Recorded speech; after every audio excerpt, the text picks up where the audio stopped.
रणजितसिंह मोहिते पाटील शरद पवार एकाच व्यासपीठावर आले। सोलापूर जिल्ह्यासाठी कुठलीही तडजोड करण्यास तयार रणजितसिंह मोहिते पाटलांच्या वक्तव्यांना आता चर्चांना उधाण आलंय। रणजितसिंह मोहिते पाटील भाजपचे विधान परिषदेचे आमदार। रणजितसिंह मोहिते पाटलांच्या वक्तव्याने आता राजकीय वर्तुळात चर्चांना उधाण आलंय। रणजितसिंह मोहिते पाटील यांच्या वक्तव्याचा अर्थ काय? रणजितसिंह मोहिते पाटील हे भाजपचे आमदार आहेत। भाजपचे विधान परिषदेचे आमदारांनी असं वक्तव्य केल्यानंतर आता राजकीय वर्तुळात चर्चांना उधाण आलंय।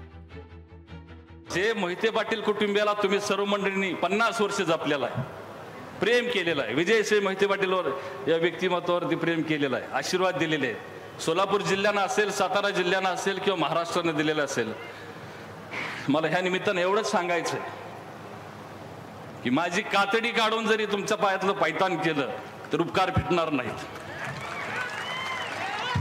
एवढे उपकार तुम्ही सर्व मंडळींनी आमच्यावरती केलेले आहेत आणि ही जबाबदारी माझी आहे, ही जाणीव मला आहे।